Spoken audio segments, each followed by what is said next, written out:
When dealing with separable differential equations and using this method, there is one thing we need to watch out for.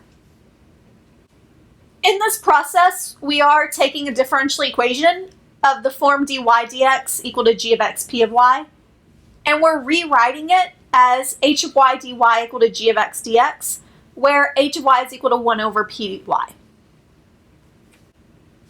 But we do need to consider the case of what if p of y is equal to 0? In that case, when I rewrote this differential equation, I divided by 0, which is not allowed. So it is important whenever you're solving these to try to think through what happens whenever p of y is equal to 0. We do want to watch out for division by 0 since we are doing a division whenever we set up the differential equation. Now that we've discussed what to watch out for, let's actually give a formal justification. Why is it that we can solve these differential equations in this method? We should feel pretty comfortable that we can write our differential equation in this form, h of y times dy dx equal to g of x.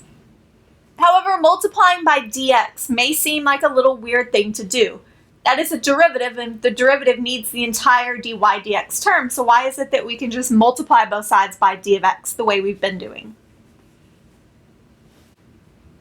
We're going to let capital H of y and capital G of x be the antiderivatives of h of y and g of x, respectively. That means capital H prime of y is equal to little hy, and capital G prime of x is equal to little g of x. So we can rewrite our differential equations in terms of these capital H and capital G. So now I have h prime of y dy dx is equal to g prime of x. Remember that y is more than a variable. It is a separate function. It is a function in terms of x.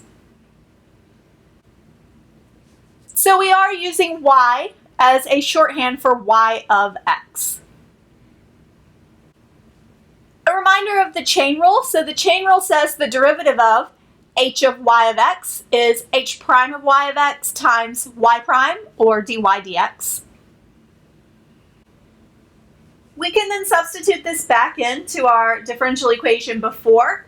Instead of h prime dy dx equal to g prime, we have d dx of h of y of x equal to g prime of x. And so now we need to realize that h of y of x and g of x are two functions that we have here that have the same derivative. So the derivative of h of y of x is equal to the derivative of g. I use two different notations, but it's just the derivatives on both sides, which means they must differ by just a constant. So I must have h of y of x equal to g of x plus c, which is the exact same thing I had using my method earlier. So multiplying both sides by dx and then integrating both sides gave us this exact same solution.